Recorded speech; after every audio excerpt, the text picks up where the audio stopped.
Welcome to It's Not You, It's Grief, a safe space to have candid conversations surrounding the many faces of grief. How do you handle the process while moving forward and ultimately getting back to living in the moment? Come on this journey as we navigate grief through the art of storytelling. And now for your host, Ahira Smith.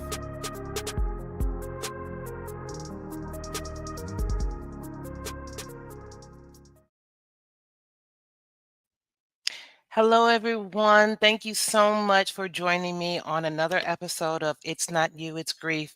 My apologies on the delay. We had some technical difficulties, but we got it all sorted out. And I am just so super excited for my guests on this Sunday's show. I am just so elated to have her. She is a phenomenal author, and I can't wait to bring her on the stage and have her tell you about a book that she wrote from her heart, from her experiences regarding grief and loss. And I'm just ready to bring her on board. So let me bring in Miss Janine. Miss Janine, hi. Hi, Ahira. Thanks so much for having me on. Oh, thank you so much for accepting my invitation. I appreciate you so much. So, like I just said very briefly, I'm super excited to have you here. You are my first author that has written a book regarding this caliber, and I love it for so many different reasons. But before we get into it, I want to just let everybody know that she is not only a phenomenal author about this book here I'm showing. It's called Welcome to the Grief Club. It's an illustrated book.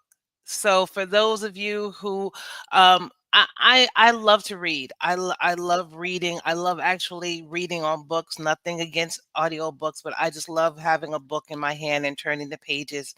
And it's an illustrated book at that.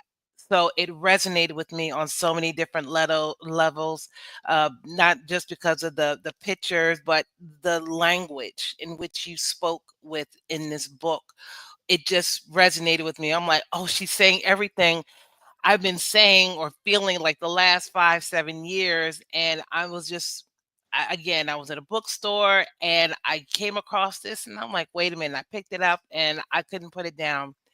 And, please, by all means, just go ahead and tell my audience exactly who you are. Yeah, I know you. Are you still in Brooklyn? If I'm not mistaken. So I have my art studios in Brooklyn and I live in Harlem, so I'm kind of all over the place. Listen, it's still in New York. Yeah. I'm a New Yorker, so I'll still listen. Whether it's Harlem, Brooklyn, Bronx, Westchester, it doesn't matter. It's still New Yeah. York. We're still representing. I love it. I love it. But please tell them again who you are. How did this book come about? I know it was from a personal experience, and we'll just go from there. Go ahead. Yeah, sure. Well, first of all, thank you so much for that very kind introduction. I'm so glad that our paths crossed. So I'm Janine Kwoh. I am a greeting card maker. That's what I do as my full-time job. So I make greeting cards for what I like to think of as people and occasions typically underrepresented in the card aisle. So, and on top of birthday cards and Mother's Day cards, I have lots of cards for like chosen families and of course a lot of sympathy cards that go beyond the usual platitudes. And I wrote, as you said, this book, Welcome to the Grief Club, which came out in 2022. And that book really came just out of my own experience with grief. So in my late 20s, and when I was 28, my partner at the time passed away very unexpectedly. And he was, the first person I really loved who died. And I was really one of a handful of people I knew my age who had had any kind of significant loss at that point, and really the only person who had lost a significant other. And so that whole experience was just so hard and confusing for me, and honestly, like, still is.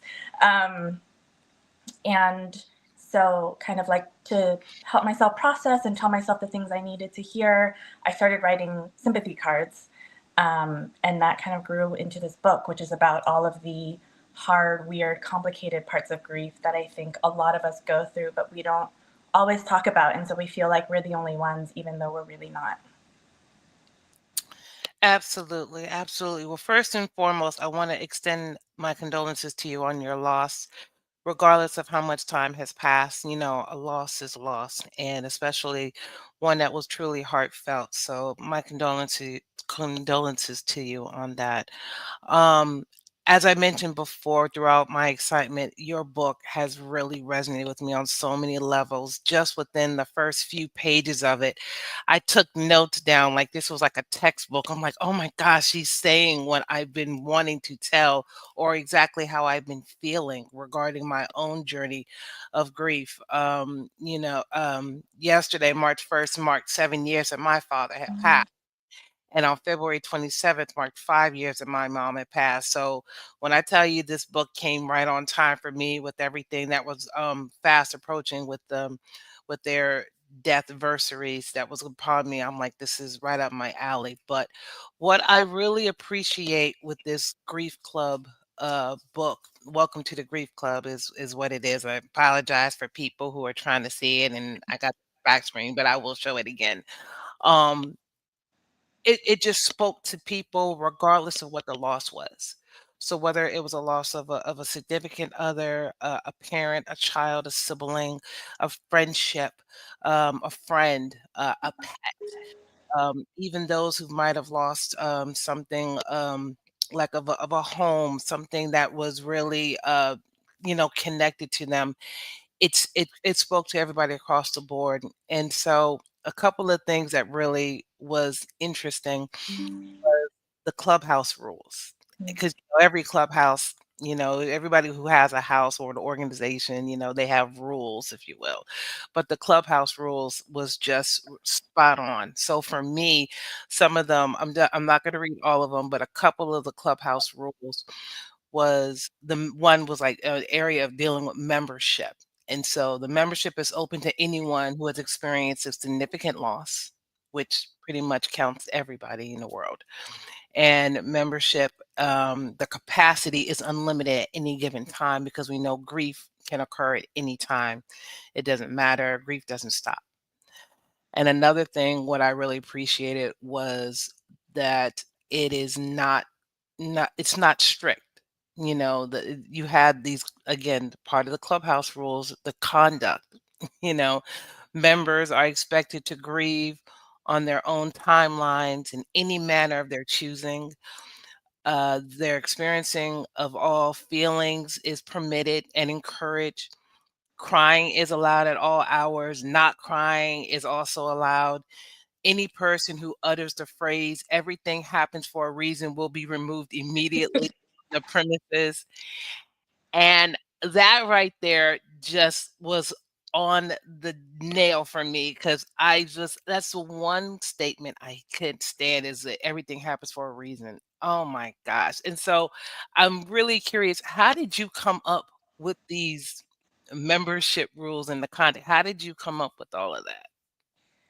Yeah, because I mean, I think a lot of it is just like what I needed to hear. So I'm glad that that came across. I felt like my loss didn't fit neatly into one bucket or another. My therapist suggested that I join a grief group, and I had a hard time finding one because I felt like, there were grief groups for widows, but they were usually like older, married, had children, or grief groups for people who had lost friends. But that to me felt very different in a lot of ways from losing a partner. Um, and so I also felt like, oh, maybe my loss isn't that significant. Um, and so the membership really was just like, honestly, a way for me to feel like my grief was valid. Um, and that everything that I was feeling was acceptable. And then also I think I use humor to and a bit of lightness even for something that is so hard to cope. And I think infusing some of that into the book, I hope made it easier for people to pick it up and to read it. Um, I read a lot of grief books, just trying to understand what was going on. And there are a lot of really, really good books out there, but a lot of them are written by, you know, experts and therapists. And sometimes I felt like they were a little bit too clinical or a little bit too dense.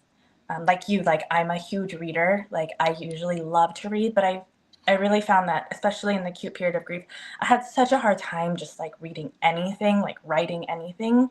And so that's also part of the reason why the book is short, like it's full of short writings and illustrations to make it easy to just like read a page if you can, and then you can like put it down if that's enough for the day. You know what? And you touched on something that when you said that your grief was valid, but you also mentioned in the book that not all grief is the same. And that is so accurate. As a grief coach, I have done my fair share of reading different books, and some of the books do tend to feel a little stiff and restricted. And again, what drew me to the book was not only just the illustration, but there was some humor in there because you got to be lighthearted with something that is just so heavy. Because it's one of those things that you're gonna carry it with you, and sometimes it's kind of hard to see that silver lining or to find that light at the end of the tunnel. But when you're able to add just a little joy or a little humor into it, it just for that split moment, it just makes it a little bit more bearable. So one of the other things, not one, I'm one of many things that you wrote in your book that really I really noticed, and I'm so glad that you brought up, was that grief isn't linear, but it does change. Could you go into a little bit about that? Yeah, so I honestly didn't really think a lot about what it would be like to lose someone I loved until it happened to me. And so, really, what I knew about grief was kind of just like what's out there and kind of what I hear. And I think it's true for a lot of people is like there are these stages of grief that you go through. And, the first year is the hardest. And then it like gets better. And that was such a far cry from my experience. And I would say most people's experiences. Um, it's not linear. I wish that it were. There are no like clear steps. Like in the book, I have like my expectations, which is like, okay, step one is done. Now step two, and then I'll like reach the finish line. But in reality, it's so much more complicated than that. I find that some days are good, some days are really hard, and sometimes you can kind of tell why. Like around anniversaries, I feel like my body knows. But some days I'm like, I don't know why. It's just hard today, but it just is. And so that was like a real process of acceptance for me that it's not going to be this straightforward process. It's going to be this long, sort of lifelong process that will have like ups and downs that I can't always predict and control. And at the same time, holding that with the fact that it does get easier, at least in my experience, it does. Like you said, it's something I'll always carry around with me. Um, I miss him. I will always love him. Um, I will always be grieving in some aspect, but it's no longer the only thing that I'm doing, right? So in the book, I have this illustration of like at first it feels like grief is the only thing you have, and then later on it's like that grief is still there, but there are other things, there's other experiences, other loves, other joys, other hard things that like happen and like live alongside it. Agreed, agreed. And I think that's what a lot of people feel conflicted about. It's like, okay, I just lost my parent, but should I really be going out to a concert and listen to some good music that may remind me of them, And I really appreciate that you pinpointed out that it's okay to have conflicted emotions. There's that saying, I'm okay, it's okay not to be okay. Mhm. And some people feel conflicted and like, well, how can that be? And I'm like, it's acceptable. It should be more than it's more the norm than we realize. We just haven't put it in that type of context or in that idea because of the fact it's always supposed to be either or, black or white. But grief is never really truly black or white. Nowadays, it's very much gray or blue or light different shades of blue or different shades of purple. It just varies. And so um when you wrote this book, and did you, well, let me ask you this, prior to you writing the book, other than reading books, did you by any chance go to a therapist? Did you go to a counselor? Did you see a grief coach or to a spiritual advisor? What were you doing prior to writing this book? Yeah, so I saw a therapist who specialized in grief, and she was really helpful. So I did that for a while. I started pretty soon after he passed, maybe a few months, and I didn't feel like I was ready to be part of a grief group. But eventually, maybe a year after or so, I ended up joining a grief group that was it's called the Dinner Party. It's an organization for anyone who's had a significant loss, like in their 20s to 40s. And that for me felt in some ways like, as I said before, like I had a hard time like finding a grief group that I felt like I would fit in. And even though all our losses were different, I think having a similar experience of kind of being the only ones or one of a few in our age group to go through the loss, I felt really comforting and really helpful. Nice, nice. And for my age group, I'm a Gen Xer. Shout out to all Gen Xers. Um, one of the things that I'm seeing more often, or I'm being told about, is for us whose parents are making that transition. Those our parents are, or grandparents, if they're still fortunate to be around, who are in their latter stages of dealing with Alzheimer's or dementia or cancer. And so, for those of us who are witnessing our parents making those transitions, I'm noticing that unfortunately we are still in that frame of mind that we still got to keep going. We still got to push through it, or, suppress it, because they need us and we need to stay busy in order for us to get through the day or just get through that moment. And so, one of the things I'd like to know is, did your dinner parties that you just mentioned, your meetups,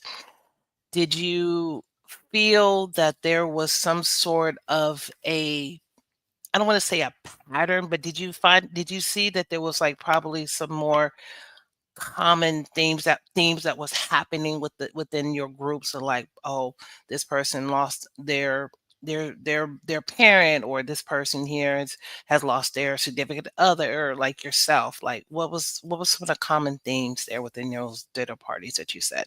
Yeah, I would say that in my group, actually, everyone had lost their fathers. Mm, Um, and one other person had lost her significant other. mm, And she was really the first person that I grew close to, and we bonded a lot over that, because I think we had lost them sort of like at a similar age, and again, like even within people who'd had losses at our age, kind of felt a bit in the minority in that way. Um, but again, even though our losses were different, I felt like there were more commonalities than differences. And I felt like just at their core, just like understood what I was saying, when I say like, oh, it's just really lonely or my emotions all over the place. Like I felt like they just like understood like to their core what it felt like, even though, our losses happened at different times and in different ways. okay, okay.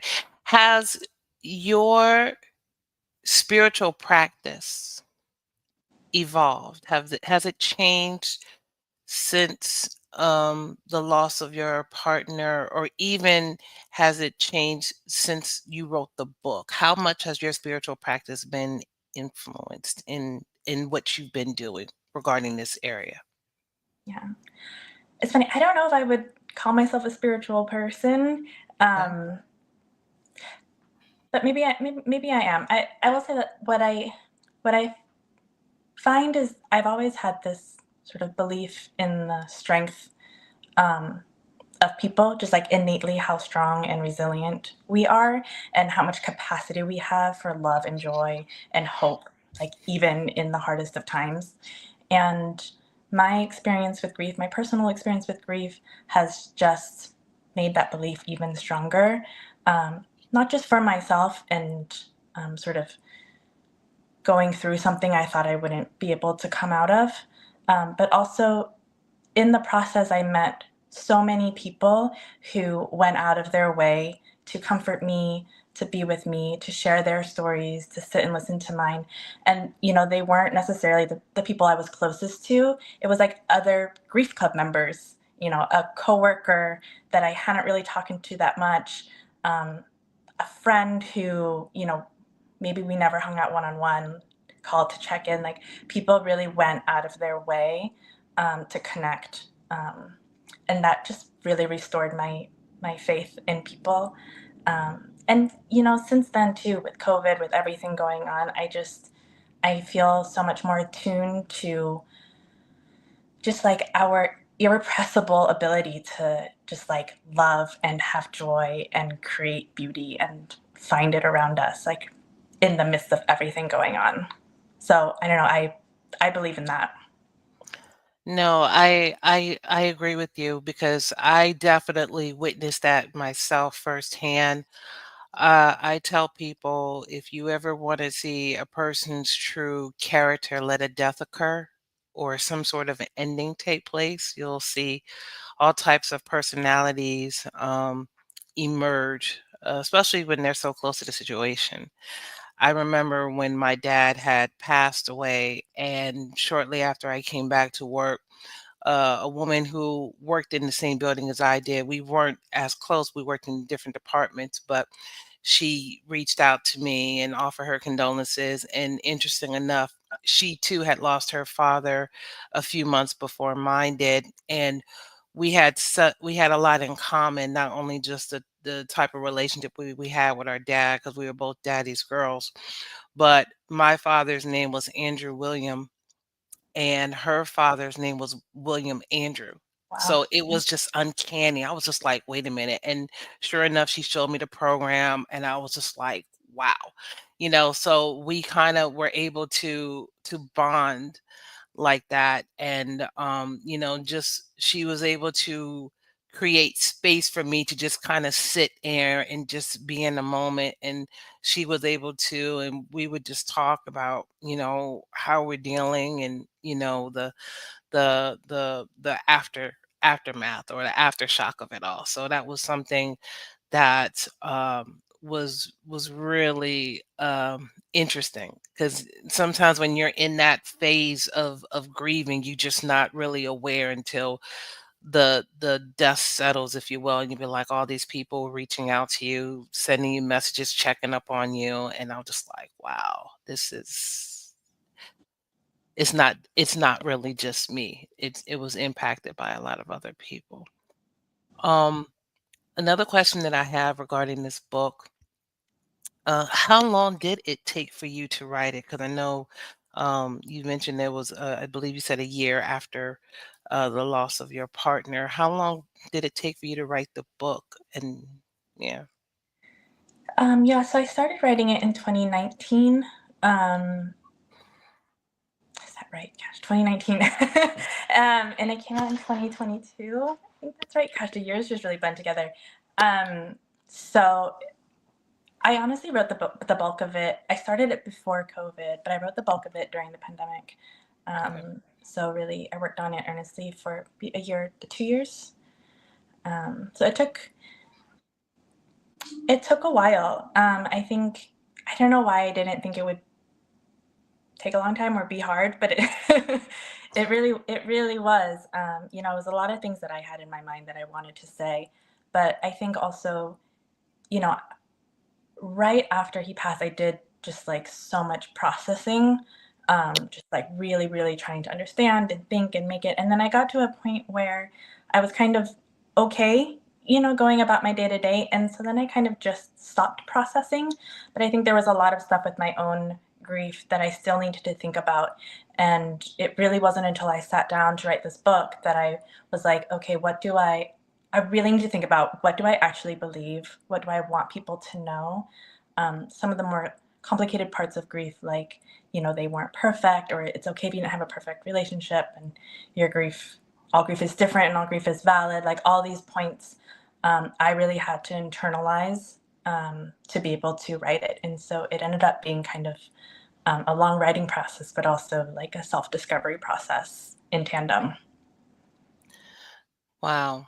And the fact that you were able to, first of all, you started in 2019, like you said, and it took you a couple of years. And of course, during that time, we had the pandemic. And so I can only imagine what that might have been like, especially in New York, because I know just from my people who still live there, the pandemic did a number as far as how much it impacted us New Yorkers as far as the number of losses is concerned. So I can only imagine what that time was like for you in terms of your creative space. Did Were you able to um how was that navigating through that period of time through the pandemic in New York while you're trying to write about grief where I'm sure it was just all over? How was that like?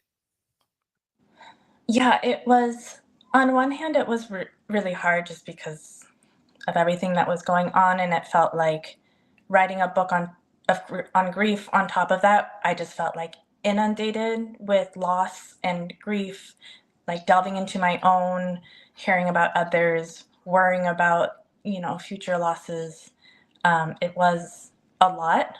Um, on the other hand, I felt like it was one of the only times where we were kind of in this state of collective grief, and that made me feel less alone in writing the book. So the things that I was thinking about and writing about were suddenly being talked about by a lot of people at the same time. And so, in that way, it did make the experience less lonely, I think, than it might have been. Mm, I can believe that. I can believe that. So since your book has been out in 2022, have you noticed there's been a change in conversations involving grief? From whether it's in your own network or just people you've met who've also might have picked up your book. Are you seeing changes from that of your vision? I think that there has been. Yeah, I think um, I see like more books, sort of similar to mine, that are intentionally inclusive and validating and trying to be much more accessible. Um, I see more like workbooks that are talking more honestly and like have activities for people to work through their grief. I think there's more grief groups out there. Um, I think again, like I think the pandemic really pushed the conversation. Like we can no longer ignore it, right? It's such a universal experience, and so many of us have gone through it, and we need to be able to talk about it honestly. Um, that said, I still think we have a ways to go. I think we as a society are still not very good at talking about grief. We don't know how to, and so we tend not to. Um, like I myself, like I have had a loss. I've written a book on grief. And when someone else is grieving, I find myself also sometimes like unsure what to say, like unsure if I should say something. Um, and I think that's kind of still the default. Um, when I think what we really should do is open up those conversations more, and also structurally make space for grief, because it's one thing to sort of make that space on an individual level, and it's another thing to have policies in place that like recognize the time um, and the impact of grief. Agreed. Definitely. I agree with you 100% because I know since I've made this change in my own life of being in higher ed to a grief coach, the conversations are becoming more in the forefront as opposed to not being had at all. But you're right, there definitely needs to be more spaces for people to feel safe and feel inclusive about the different types of grief out there because again, grief isn't linear. It's not just a one size fits all. There's so many different types of grief out there, not let alone the stages. And one of the things that you had mentioned earlier in our conversation was that something that was regarding that of complicated grief when somebody might have passed away. and yet the person who might have passed away might have been a difficult person, or the relationship was non-existent. That's a complicated that's one side of a complicated grief. And in your book, the one of the areas that you mentioned was that no one is perfect even after they die. Some people are like, oh, well, this person was just this, and they were so great, and they were so such a humanitarian. But then after they die, then all the little secrets want to come out and be like, oh, well, this person wasn't dead, or this person was an alcoholic. And it's just like, wait, what? And it makes you rethink about, well, did I really know this person or not? So I think that's just one of the things that sometimes we have an imagination sometimes to help people, to help us grieve that loss. We kind of change the narrative of how this person is in our lives versus how they really truly were. And so what what was the influence to write that component in particular? Yeah, I think so. There's kind of two influences. One is just, as you said, I wanted to acknowledge the fact that we're not perfect. Like, none of us are. And again, like, we don't become perfect after we die. And I think it's okay to talk about the person um, who passed in like how they were in all of their fullness. It doesn't make the loss any less. It doesn't make them any less loved. That is kind of something that I feel like is still a little bit taboo. Um, and so I just wanted to name that and kind of give permission. Um, I think like if it makes it so much more interesting, right? That we're not all perfect. Like, that's what makes us unique. That's what makes us so lovable and so missed when we're gone. And I want us to acknowledge the fullness of people even after they've passed. And the second piece is I also find that we make assumptions about how big or small someone's loss is based on their formal relationship. And what I mean by that is, like, if someone's parent passes, people assume it's like a huge loss, versus, I don't know, if someone's pet passes or their cousin passes. Somehow, I think we can assume that it's a less significant loss. And so I just wanted to make the point in the book that I don't think that we can make those assumptions because our relationships are so complicated, right? You could have a parent that you're estranged from, and you can grieve them and be mad at them, and the loss can feel less significant than it would to someone else. Or you could lose a friend who was a confidant and a parental figure in some way, and that loss can feel huge, even though on the face of it, it might seem like it should be less significant than if you lost a parent. And so I think that we should recognize, like, the complexity in our relationships and let people define for themselves, like, how significant those relationships are to them. Agreed. Agreed, very much so. I know another side of it for me in dealing with grief, especially with when my dad passed, was I was apathetic. Mhm. I didn't care.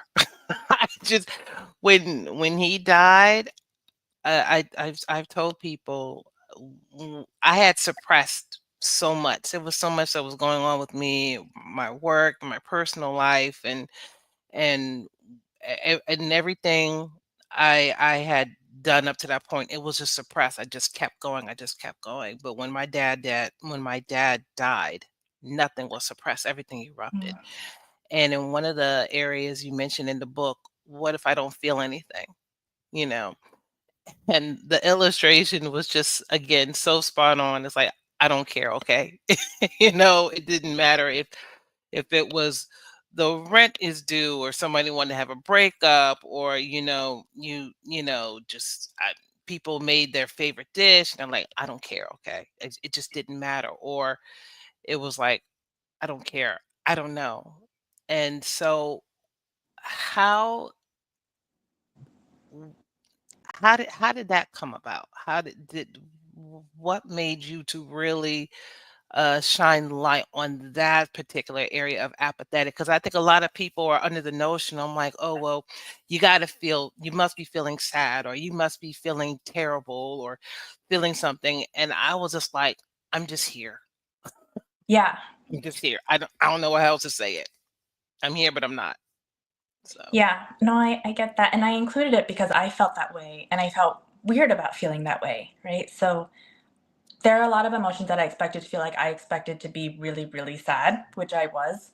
And I expected to be angry, which I was, but I didn't expect to feel numb. I didn't expect to feel points of joy. And so again, like I wanted to really normalize all of the emotions that grief encompasses, because otherwise I think, a lot of us would be like, I don't know why I'm feeling this way. I must be the only one, when we're really not. Um, and the apathy for me felt just really unnerving. I felt very disconnected from myself. It felt like I was just like watching someone else go through my life. Um, and I just like wanted to name, again, like I just wanted to name it in case someone else was going through it too, and knew that it is a common part of grief, even though it's not one that we typically think about. agreed. Agreed. As I mentioned before, I'm coming from a Generation Xers. So a lot of the stuff that we were taught was coming from that of our parents who might have been baby boomers, or like my parents were the silent generation. And we were just going by what we were taught or instructed to do. And one of the things that has been so commonly used when it comes to grieving, especially when it comes to men or little boys, is when people say, don't cry, or it's get over it. Why is that the one of the most unhelpful things to say to a person when they're grieving? And I know there's a multitude of other statements out there, but those in particular, don't cry or get over it. Why do you feel that those two are just, oh, so unhelpful? Ugh, so many reasons. Well, they're just like Yeah, I unhelpful get, because it's listen, like you tell the reasons. someone Listen to saying her, like, y'all. just be happy. It's like it's not helpful at all. Like it doesn't actually change anything. I think that's one. Two, it invalidates, even if that's not the intention, it invalidates what that person is feeling and the space and time they need to process it. So, like don't cry or like be strong makes you feel like, okay, I gotta like buck up. I gotta like hold it inside. I gotta power through. But if you don't actually process something, if you just like squash it down, you're never really going to work through it. It's just always going to be there. And someday, like it's going to like come out in some way. So in really to work through your grief, you have to sit with it. You have to confront it.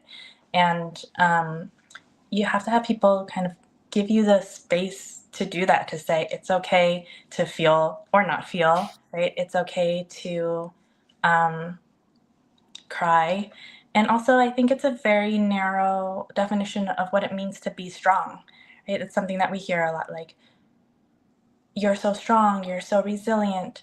But I think a lot of times that means like, we're just powering through, we're not crying, we're going to work, we're getting things done. But really, what is strong is to let yourself feel things deeply, to sit with them, to acknowledge them, to fall down, and then to get back up. Like, that's really what I think resilience is. Absolutely. Absolutely. I agree. One of the things that I'm definitely taking a much more, I'm paying closer attention to, is how grief impacts our bodies. I know that there was a time shortly after my mom passed away that it was impacting me where I was having difficulty sleeping. I might have been having headaches, the brain fog, and of course this was like during the pandemic where everything was just so on high alert. What are some of the things that you've learned from that in your own experience, or just talking with people, whether it's in your group or just in passing, about how much the grief impacts our physical health? Yeah, I think it's really common that, physical symptoms of grief is part of grief. But again, it's not something that we really talk about or think about. We kind of think about more the emotional side of it. Yeah, I know for me, like similar to you, like I had a lot of trouble sleeping. I had headaches. I had brain fog. I couldn't remember anything.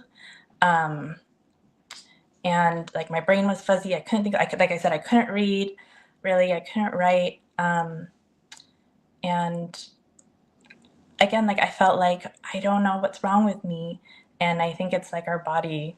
It's just like our body's grieving, just like the rest of us are grieving. And I think it's important for us to like recognize like that is what is going on, and to give ourselves some grace instead of like trying again to just like soldier on. Agreed. Agreed. Because I just think, like you just mentioned, we just think, oh, I'm just tired. I'm just overdoing it, and I'm like, maybe you're grieving, maybe because you're not able to outwardly express yourself emotionally or in your thoughts. Your body's taking it all in, and I do believe that the number one factor with a lot of health ailments is from stress, and that's just my personal belief. And so when you don't express that in a healthy manner, we internalize it, and then that's when the complications start coming in. That's when people start getting on high blood pressure medicine, or people are noticing that their blood sugar level is all over the place. And it's one of those things. As again, as we get older, our bodies are not like they used to be in our 20s and our teens, and stuff starts to break down. I'm like, oh, my knees aching or my back's throbbing. And so it's just one of those things where we just have to be very conscientious and like, okay, is this a cold or is this something much more deeper? You know. Yeah, I agree. Um, you also mentioned in the book here, because again, I love the book. For people, I'm going to let everybody know where to get your book momentarily. But one of the things that you did mention, it was about the ripple effect of loss. Could you talk a little bit about what that entails? Yeah, so what I mean by that is, there's the initial loss, like the loss of the person. And then there's these like rippling, I guess, secondary losses that happen from that, which are like, for me, it was like the loss of a future that I thought we would have together, the loss of um, a confidant, of a companion, of like the identity of someone who's in a partnership, sort of a loss of security that I felt in the world. So and for other people, it might be, like a loss of financial security, um, a loss of like other expectations, a loss of, other identities that they have. And I think those kind of come, at least for me, they come like at the same time as you're grieving this first initial loss. And it again just like makes the whole process a lot more complicated, because you're grieving multiple losses at the same time. Agreed. And those secondary losses is hard to think about. People really don't think about it, because when you're dealing with a loss of somebody who's passed away, especially if you're in a relationship, um, and even if it's one where they didn't necessarily die, the relationships ended. Friday night might have been date night, or they might have been the one paying all the bills, or they may have been the one who took care of the kids. It's just one of those things where, again, we have to be forward thinking when it comes to grief, because again, it's not the same for everybody. There's more involved versus um as opposed to thinking like, oh, well, we just have to get through these next few days to get the services ready and then that's it. We're like, no, what about the house? What about the belongings? What were their final wishes? And then a year from now, this was supposed to have been our anniversary. We were supposed to go on this trip. There are so many layers involving grief that it's just it's a lot. It really is a lot. So I have a few more questions, and again, I really want to just dissect your whole entire book, but at the same time, I want people to make sure that they purchase it and read it for themselves because I can only do so much. One of the areas that you did talk about, and I do now see that it is very valid, is the fact that you mentioned that grief softens over time. And I know a lot of times we don't want to necessarily hear that, but it does lessen. Can you go a little bit more in detail about that? Yeah, that was probably the section of the book, one of the sections that I had the hardest time writing because I never really want to fall into that category of like always going to the silver lining or being like everything will be okay. Um, and I do think that for a lot of us, it does soften over time, right? Um, as I said, it used to be all consuming for me. Um, and now it's not like I think about him and I miss him. And again, like it's at the forefront on some days or sometimes of year, but it's not what I think about all day and every day. And being someone who is grieving is no longer my primary identity. It's one of many identities. And so, yeah, I feel like I wanted to balance the hope and the truth of it, in that it does get easier, it does get softer. With the other part, which is that it's so hard, it's different for everyone, and it's not really something we ever really get over. It's something that we do live with, I think, for the rest of our lives. Um, so yeah, I'm still like not really sure how to talk about it, but there's something about holding both of those together. Well, that's when I mean, as we said before, that's when it's okay to have the conflicting thoughts, you know. Yeah. So it definitely makes sense.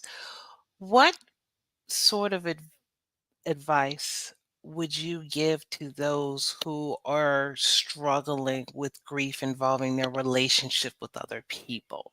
Um, what I Mhm. mean by that is for well, two parts. For people who are trying to be there for their person who's lost who lost someone in their life, whether it's a parent, a child, a partner. What advice would you give those who are kind of on the outside looking in? Yeah, so I always say that I think the most important thing is to just show up. Um, you don't have to show up perfectly. In fact, you won't show up perfectly, because everybody is different, and the person who's grieving probably doesn't really even know what they need or want.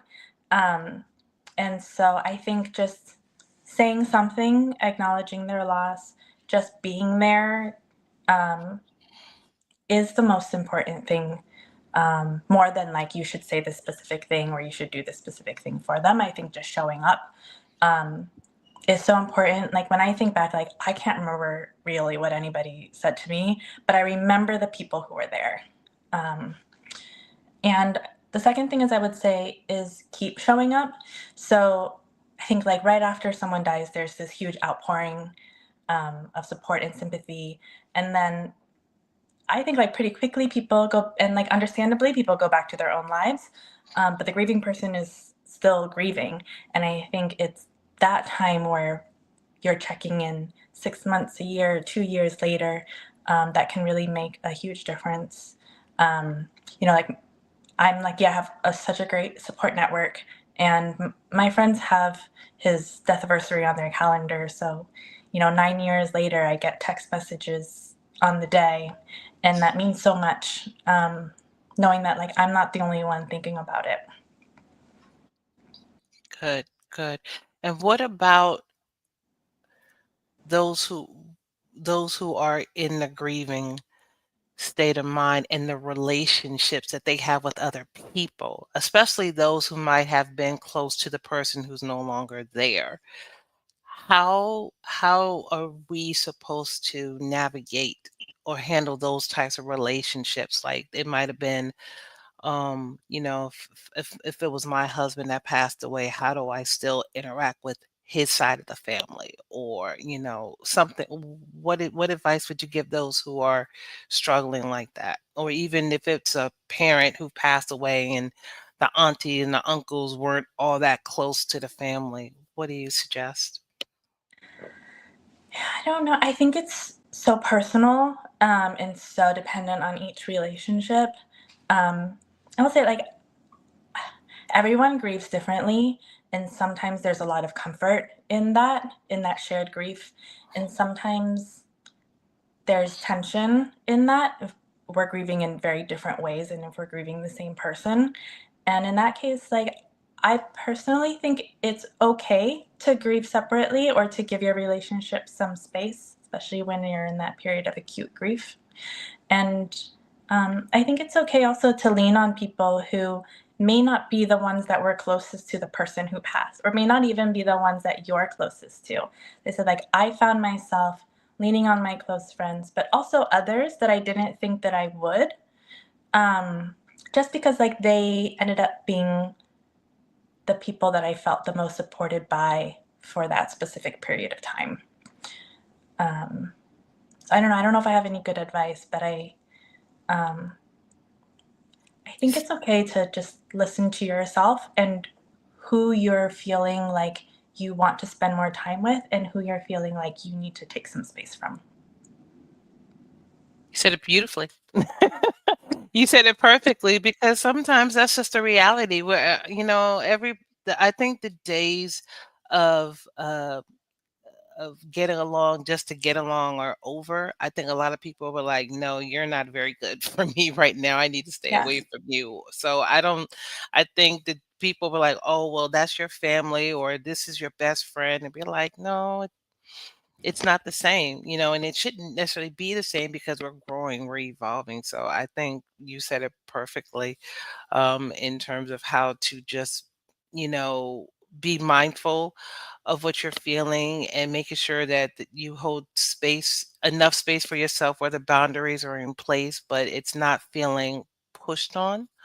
And I think it's just, making sure that once again, the grief is valid for you, even if it's not valid for the other person, because they're like, "Oh my gosh, it's been so many years. Why is it still a factor?" And we're like, "Because it wasn't, you are outside looking in. It's not, it's different.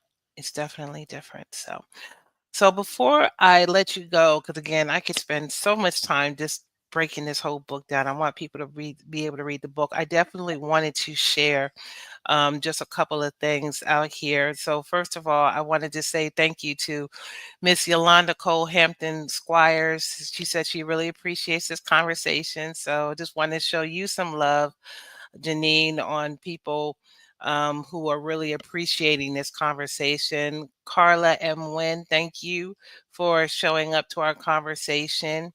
This is one of my frat brothers, Eric York. Great conversation, and he says thank you to you, and to Miss Shauna Talley, who also appreciates the great work that you're doing involving this much needed discussion. And so I want love for you to share what are you working on now? What's happening, in your world? Um, please share. Yeah. Well, first of all, thank you everyone for spending time with us and being part of this conversation. It really means a lot.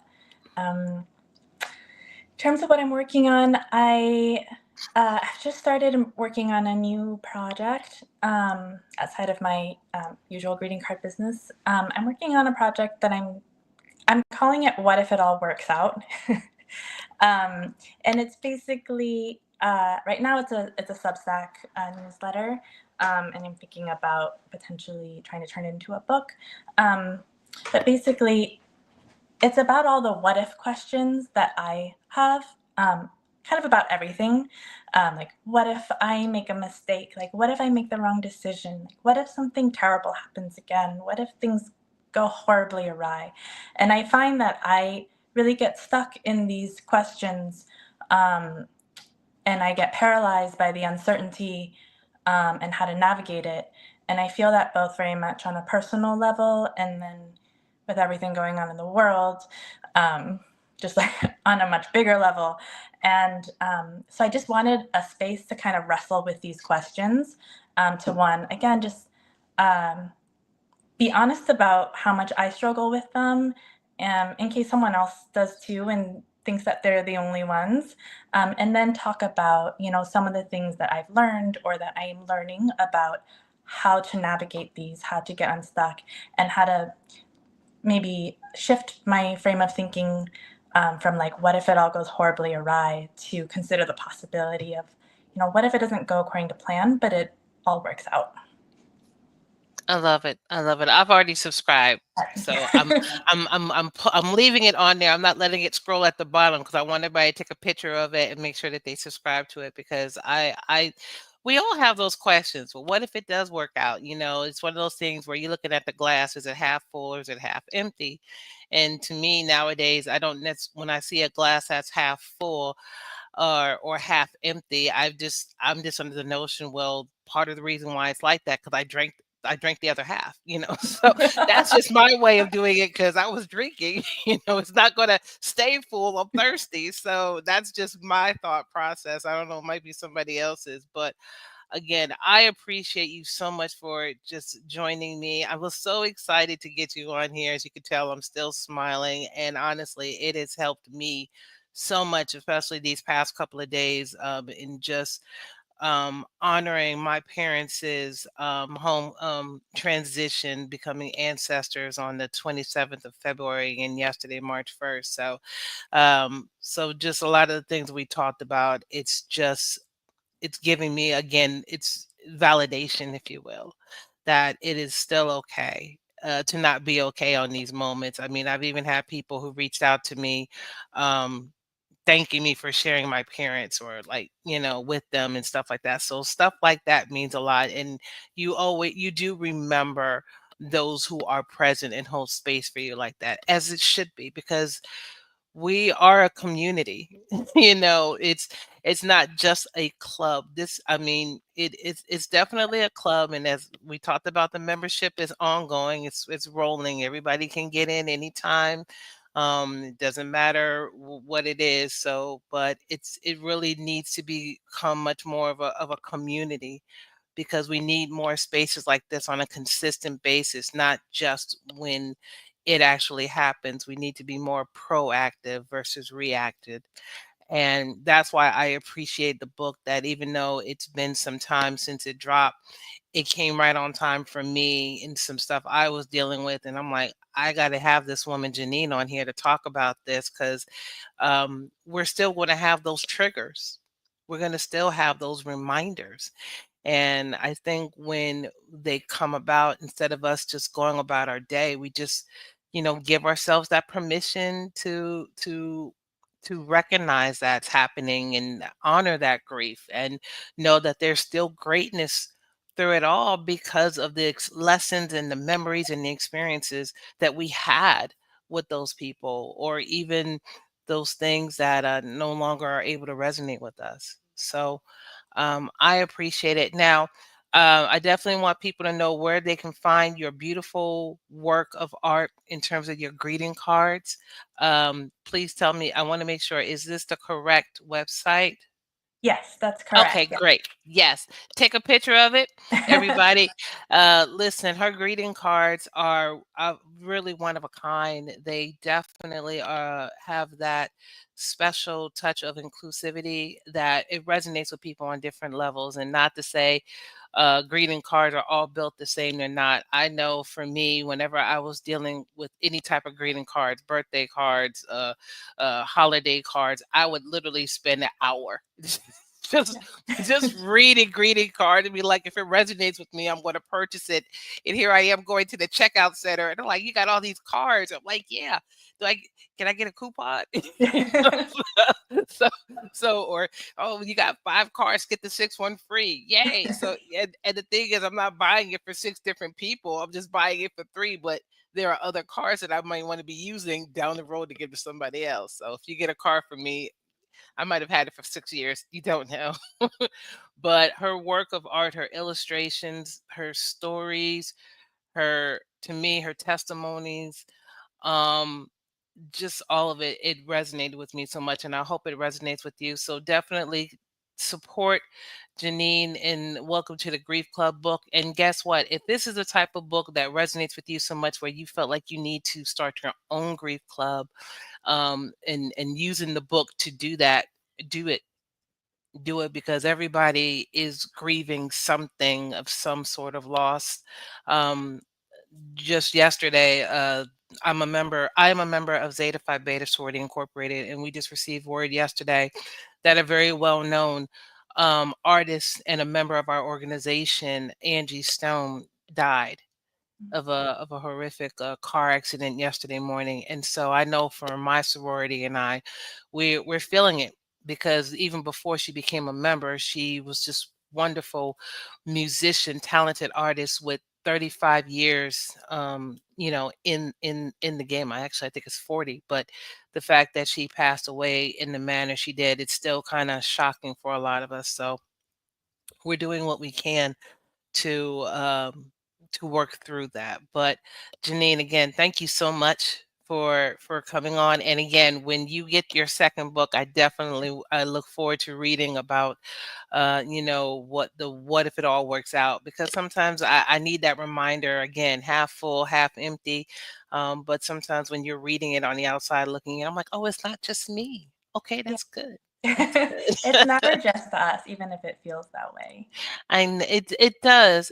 Sometimes we feel lonely when it comes to things of this caliber, or just in life in general. But we're not by ourselves. We're just not. I mean, everybody has gone through it in some time in their life, whether it's an elder or somebody who's in our generation, or even the young people.